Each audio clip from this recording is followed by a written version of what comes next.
BA, BCom, BSc, MA, MCom करें विश्व की सबसे बड़ी यूनिवर्सिटी इग्नू से। सॉल्व असाइनमेंट्स और गाइड बुक्स प्राप्त करें। संपर्क करें Mahakal computers, DAV PG college के पास, पंच मंदिरा मोड़ से दाहिने, सिवान।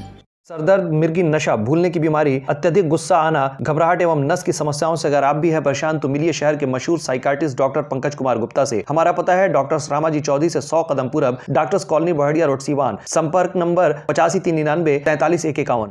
नमस्कार, अभी मेरे साथ महताब आलम जी हैं जो कि राजद के नेता हैं और इस मंच पर तेजस्वी यादव ने अभी आपको बता दें कि सभा को संबोधित किया है और राष्ट्रीय महासचिव महताब आलम जी हमारे साथ मौजूद, हम इससे बातचीत करने का प्रयास करेंगे।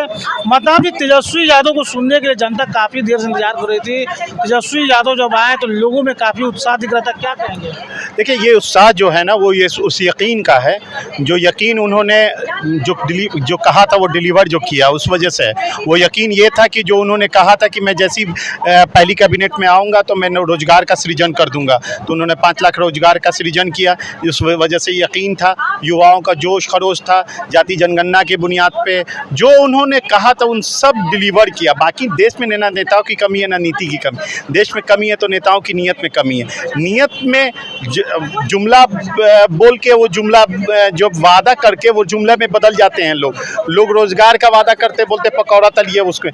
लेकिन हमारे नेता ने जब बोला कि हम रोजगार देंगे तो उन्होंने 5 लाख 17 महीनों के अंदर में 5 लाख नौकरियां दी, जिसके कारण ये जो आशा उम्मीद था कि मेरे बच्चों को जो देश में चपरासी की नौकरी नहीं मिल रही थी तो मेरे बच्चों को मेरे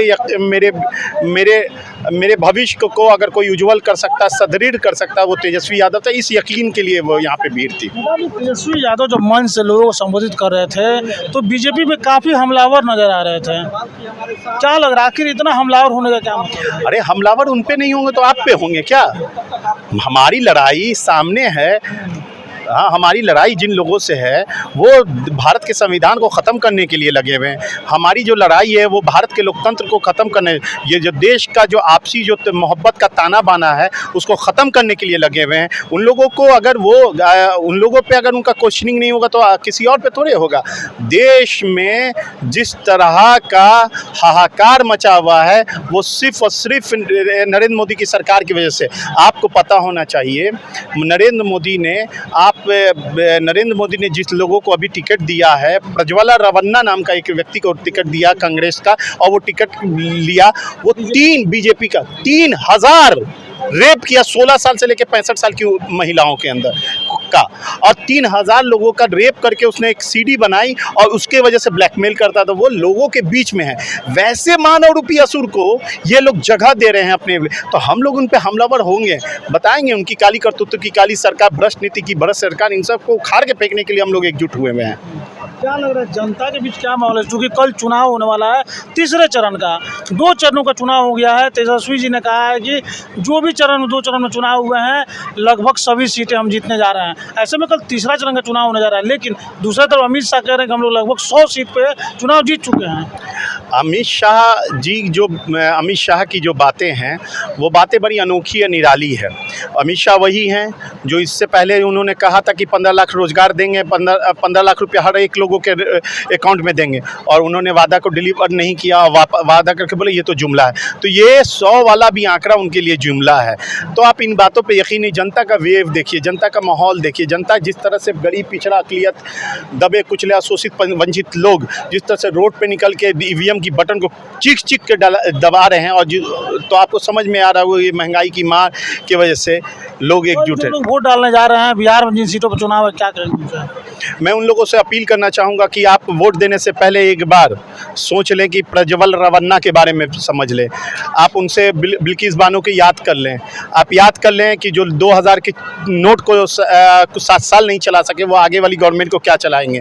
10 साल में एक बैठक बिहार के लिए उन लोगों ने नहीं किया, जबकि हमने 40 में 39 सीट उनको जीत के दी। तो हम लोगों के लिए नहीं है, हमारे विकास के कार्यों के लिए कुछ नहीं किया। उन्होंने वादा किया था कि पटना यूनिवर्सिटी को सेंट्रल यूनिवर्सिटी बनाएंगे, उन्होंने पटना यूनिवर्सिटी को सेंट्रल यूनिवर्सिटी नहीं बनाया। उन्होंने वादा किया था बिहार को विशेष पैकेज देंगे, विशेष राज्य का दर्जा देंगे, उन्होंने नहीं दिया। तो एक बार जो दिमाग में जब वोट डालने से पहले इन सब बातों को याद कर ले, और दलित आदिवासी तो इस बात को याद कर ले, मध्य प्रदेश में जो नौजवान एक दलित के ऊपर पेशाब कर रहा था वो याद कर ले, वो निर्मम चित्र को याद कर ले, किस तरह से ये मनुवादी व्यवस्था हमको पिछड़ा करने के लिए और हमारे संविधान को तोड़ के हमारे लोकतंत्र को और आपसी भाईचारा को तोड़ देना चाहती है, क्योंकि ये चंद लोगों का अबानी अडानी की सरकार को एस्टैब्लिश्ड और इम्पोज करने के लिए ये लोग जुटे हुए हैं। तेजस्वी जी को चोट लगा है, एक आखिरी सवाल, चोट लगा है बावजूद इसके मंचों पर उन्होंने कहा है कि डॉक्टर ने उनको 25 दिन के लिए रेस्ट करने को कहा था, ऐसे में रेस्ट करते हैं तो चुनाव समाप्त हो जाएगा।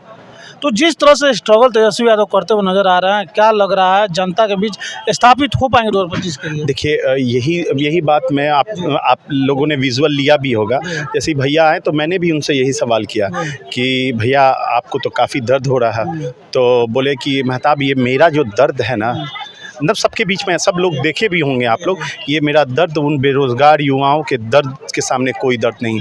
मैं अपना कमर तोड़ लूँगा, मैं अपनी ज़िंदगी फना कर दूँगा, दाना या खाक में बन गुल होके गुले गुलजार होता है। मैं अपने आप को सब कुछ करने के लिए तैयार हूँ, लेकिन अपने देश के उज्जवल भविष्य के लिए, राष्ट्र को निर्माण करने के लिए और युवाओं को रोज़गार को देने के लिए और इस देश को सुनवाई, सिंचाई, करवाई, दवाई वाली सरकार को इस्टेब्लिश करने के लिए जिस तरह की भी कुर्बानियाँ होगी मैं दूंगा, और उस कुर्बानी को और देख रहे हैं वो दे रहे हैं, जिस तरह से वो कुर्बानियाँ दे रहे हैं वो तो एक नज़ीर कायम हो गया।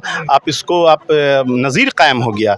चलिए, तो हमारे साथ महताब आलम जी थे और तेजस्वी यादव ने अभी इसी मंच से अवध बिहारी चौधरी को जीत की अग्रिम शुभकामनाएं दे दी हैं और जनता से भरोसा लिया है कि क्या जनता अवध बिहारी चौधरी को सिवान लोकसभा से सांसद बनाकर दिल्ली भेजने का काम करेगी।